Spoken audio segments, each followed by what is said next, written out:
Hello, friends, and welcome back to another episode of What Would Monica Do? I'm just starting off with my headphones. Sometimes I'm like, these headphones look so fucking sexual, and I'm like, this is a vibe. And then I'm going to be honest, they really hurt my head after a while. Like, they dig into the top of my head, and I hate it. So I'm just checking the sound basically to begin with, and then they're going to go off, and I'm going to keep talking. So another episode of What Would Monica Do?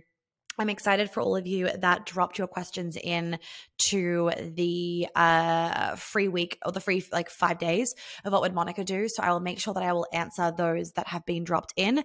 And just a reminder of how does What Would Monica Do work? This is how it works. You join the behind the scenes bubble, and in the behind the scenes bubble, you get behind the scenes content of like random things from my day. I drop random things in sometimes of like what's going on, like voice message things of just like updates and whatever, because like curious fucking beings, you want to know. And then you get like daily little reminders, positive things that come in. And then you also will get access to asking any questions to the What Would Monica Do thread, and I will always answer them. So your question will always be answered if you join the behind the scenes bubble and leave your question in the What Would Monica Do thread. It won't necessarily be answered the week after you do it because I do schedule things in advance, or at least I fucking try to, but they will be answered. So that is how you leave your question. You need to join the behind the scenes bubble. It is $10 a month. Kind of a no-brainer. I'm pretty sure we spend more on that on like coffee, or tea or whatever outside, like as in outside your house.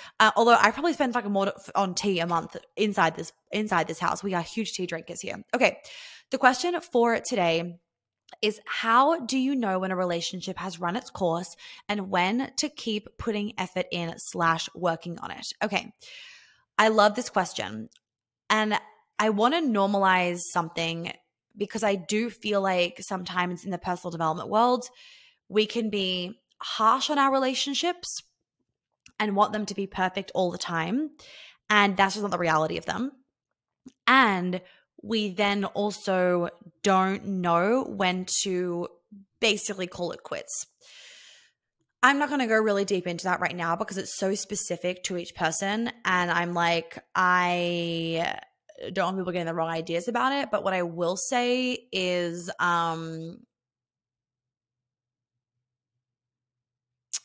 Queen Alchemy, long pause. Queen Alchemy, the embodiment of dating, and Be a Lover, Not a Mother are your friends, your best friends when it comes to relationships, being in your feminine, talking to men, communicating with men, understanding men, knowing how to date with and getting a guy that leads you whilst being in your feminine, but also being the powerful woman that you are, all the things. I know that some of you want to join embodiment of dating. It is opening up. It's opening up. Let's pause for a second, friends. I love it when I'm just like on my computer, like doing my things whilst I'm talking to you guys. Like it just feels like you're literally like with me here. Where are we? Podcast, the editorial calendar. The embodiment of dating opens up November 1st. I should have known that. I was typing it out this morning. The embodiment of dating opens up November 1st, and Be a Lover, Not a Mother again. So if you know that you want to join one of them, then that is what you need to mark down in your calendar so that you do not forget, because I don't want you guys to forget. Now, for those of you that want to join the Embodiment of Dating VIP, which you definitely should, because you get way more support, advice, X, Y, and Z. The last round was great. We had so many women that like completely expanded their relationship or are now in amazing relationships that were single before. So very exciting. Very, very happy for them. The Embodiment Dating VIP will go on sale at the same time, as in you can buy it, but it will start next year because I just think there's no point in, well, I don't work over December, January, as in I'm skiing. If you don't know this, I'm like a psycho skier, as is my boyfriend. That's how we met. So we will be skiing. And so and with holidays and everything, people are busy. They're not going to be able to make the most out of the container.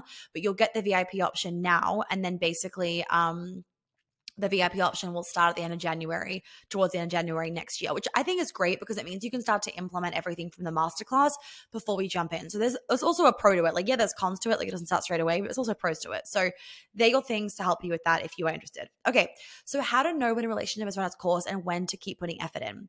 So let's just normalize every relationship, including mine, has moments, has tiffs, has fights, has differences, has challenges.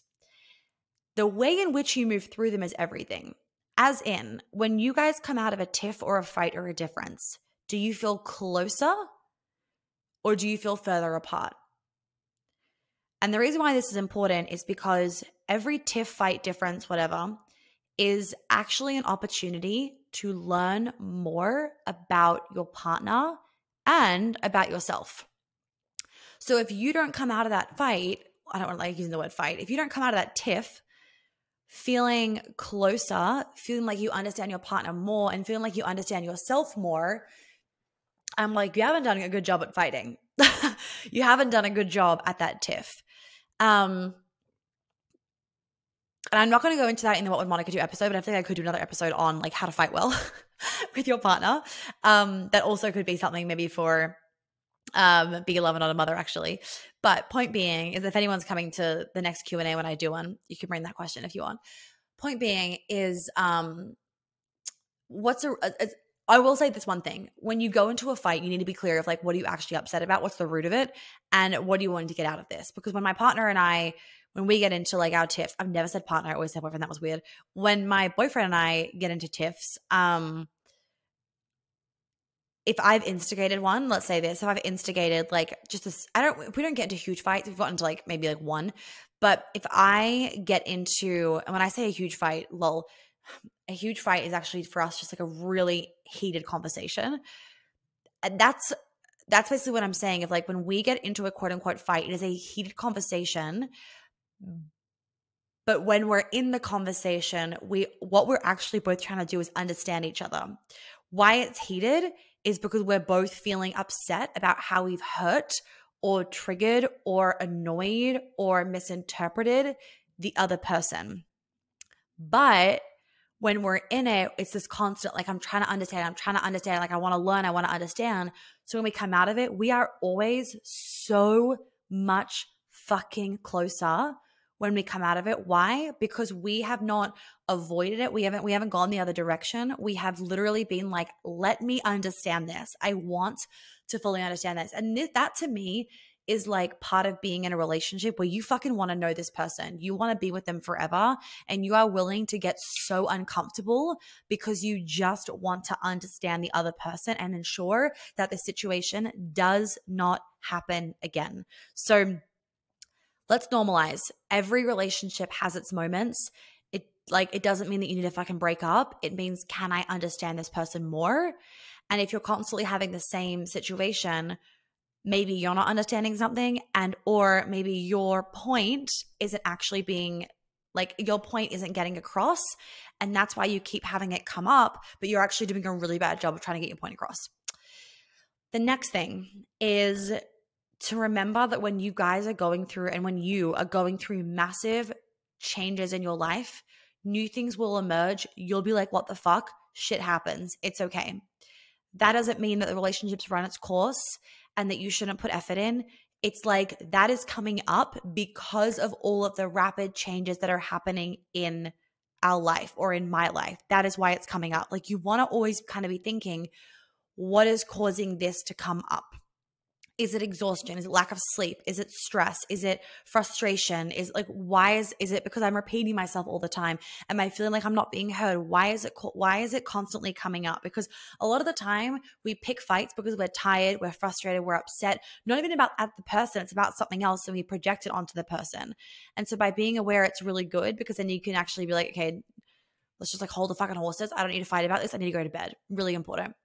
Okay. And then also, I want to say, I have written down some things here that I want to make sure I say. So, I mean, both of you do need nervous system regulation above all else during the moments. Everyone needs nervous, like, if you can't fight well, if you don't have nervous system regulation, you will not be able to fight well. You will not be able to have constructive arguments. You will not be able to be in a tiff and try and understand each other. It will literally just be like this childlike attack on each other versus, like I was saying before, you deepening your intimacy and your relationship and your understanding with each other. So the answer of like, how do you know when a relationship has run its course and when to keep putting effort in? I was just trying to give like some other advice for that. that's like to do with the same topic. So how I would say, one, I can't tell you, I always say, like, if you're asking me that question, like, it kind of sounds like you're wanting validation to leave, which can feel really hard to say and it can be really hard to hear. But, when a client says to me, like, do you think he's the one? I'm like, do you think he's the one? Like, oh, I don't know. Okay, well, there's your answer. Because you would never ask, if he was the fucking one, you would never ask the question.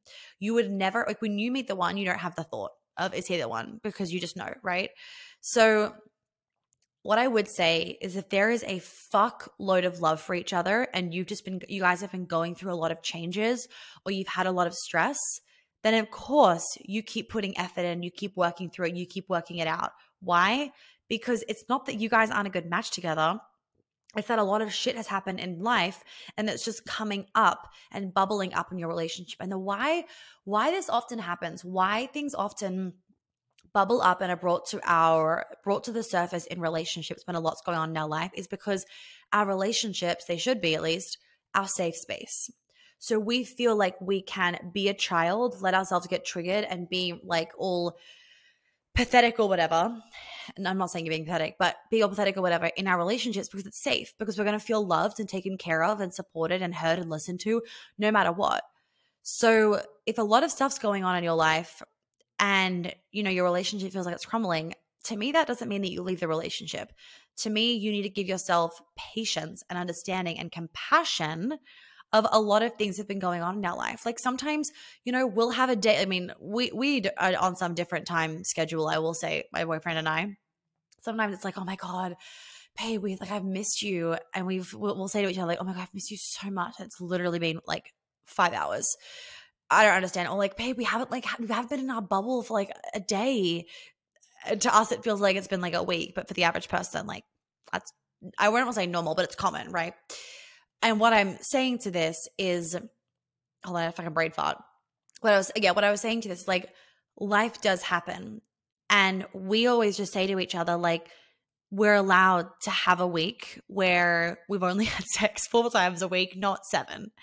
Or we're allowed to have a week where we, have felt like we haven't been in our bubble as much. We're allowed to have those moments because we are growing, we are building, we are working on our careers to then create the bubble for the rest of our lives. Like, even though we're not in this lovey-dovey state all the time, like we were 2 weeks ago, let's say, we actually are, but in a different way, because we're moving through human moments and having life moments, and we get to do that together. And isn't it nice that we get to have our person by our side when we're going through life moments? Like, I literally said to my boyfriend last night, I was like texting him because he was out doing errands, and he like sent me, what did he say? He sent me the cutest message. Oh my God, I need to put on my Instagram story. He said to me when he got home, did you put it on your Instagram story? I was like, no. He's like, oh, I didn't know whether you would. Anyway, okay, where was it? Hold on. Here.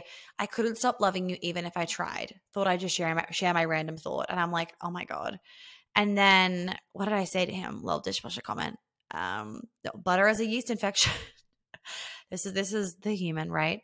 Oh my God, I can't remember what I was saying, but basically what we were saying is, like, work's been a lot lately. A lot of things have been going on. And I was sharing with him that even though we haven't been in our bubble all week and it's felt, like we've been working, we have our moments of bliss, blah, blah, blah. And then it's like, it's not as like, when we're like traveling in Europe, for example, there's more moments when we're in our bubble because we're driving around in the car together and we're adventuring, getting ice cream at 11 p.m. and whatever it is, or when it's like the weekend or whatever, you know what I mean? Like, we have different moments of being in a bubble. But what I was saying to him was, I love that now I get to work knowing I have you in my life. Like, I will still work to midnight sometimes if I need to, or I'm in a flow. But it feels different knowing I have you in my life. And that is something that I know a lot of people can forget, and they get lost in this, like, things aren't perfect, blah, blah, blah. Like, we haven't had sex for a week. And I'm like, but does it feel so good to finally or now have that person in your life where it feels easier to do life, be human, to have the human experience, knowing that person is there with you, supporting you, X, Y, and Z. Because if you feel like, yes, like I love having that person in my life, then I would say keep working for it. Obviously, people grow apart. Obviously, being in love can fade and you no longer are a match for each other. You love each other, but you're not in love with each other. Or you have grown as a person and you have outgrown them and they're not growing at that same speed.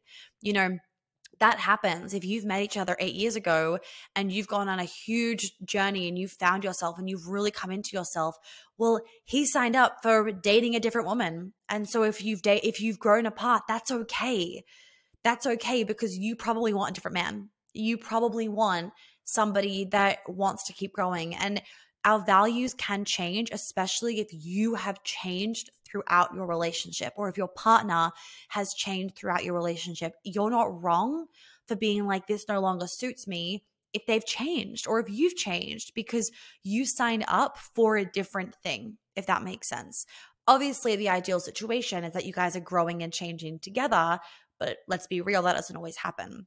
If you want somebody that does have a very big growth mindset and you want to be dating somebody that constantly wants to be growing with you and together and have that team, and you guys are both cheering each other on to be a better version of yourself, then that's an important value that you make sure is there when you start dating somebody. Now, if you're dating someone and you're like, I fucking love them, but I don't know whether they have that, you would know if they had that. Like, you would know if they have the desire to grow and to expand and become a better version of themselves and always be looking after themselves, or whether they're lazy and don't care.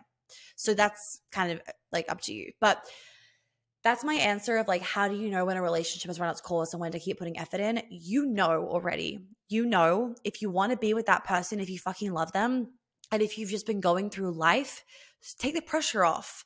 Take the pressure off, work through it, have compassion, have patience, have space for each other, instead of smothering the idea of what a relationship should look like. So I hope this helped. I feel like I kind of went on a few tangents, but you know, it was a general question, but like a good topic of conversation. So I hope that it helped, helped you.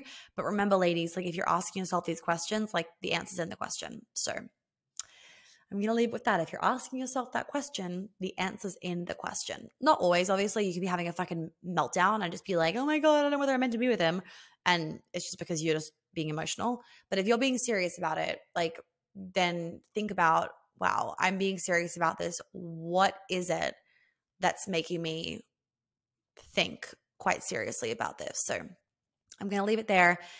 If you have not already signed up for the Masterclass, it is happening tomorrow. The Feminine Female Breadwinner Masterclass. Even if you don't make more money than your partner, but you make money or you are successful and your your income is used in your lifestyle together, or your income is used in your own lifestyle and he just pays for some of the things and you wish that you felt like he provided for you more, you need to come to this masterclass. I mean, I feel like every single woman should be coming to this masterclass unless you literally don't work, because there is like, this is a new modern dynamic. It's a new modern dynamic where even if you aren't the breadwinner, but you're making money and that money is used for the two of you, or for, for the lifestyle that you want to be having in your relationship, then there's going to be a part of you that's probably like confused about how does this work? Like, I wish he could do this, or he wishes that he could afford this for me, blah, blah, blah. You need to come to the class. It happens tomorrow,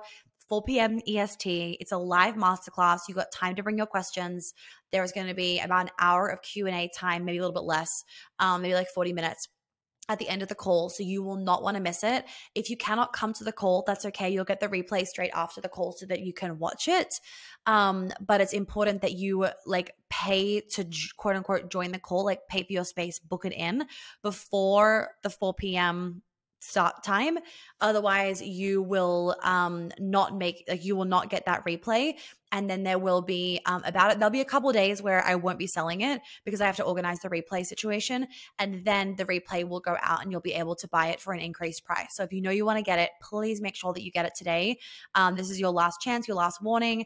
And we will be seeing you guys tomorrow. I'm very, very excited. Please make sure you bring your questions and we will have all the fun. And also, if you haven't left a review, I'd really appreciate it if you could leave a review on the website, not on the website, on the iTunes app. It goes a long way. It helps people find the podcast, helps people to know that it's a good podcast to listen to. And obviously, I really appreciate it. Like I said in other episodes, it is a value exchange from my time doing this and for the money that goes behind the podcast. So I'd really appreciate you guys doing that for me. It goes a long way. It means a lot to me. It really, really does. And they don't go unnoticed. And also, of course, don't forget to tag me, Monica Yates Health, and Feminine as Fuck without the U on Instagram stories so that we can repost your shares, as I really, really appreciate them. Have a lovely rest of your day, ladies. And make sure that you leave your question in the What Would Monica Do section of the behind the scenes bubble so that I can answer your question on the next episode.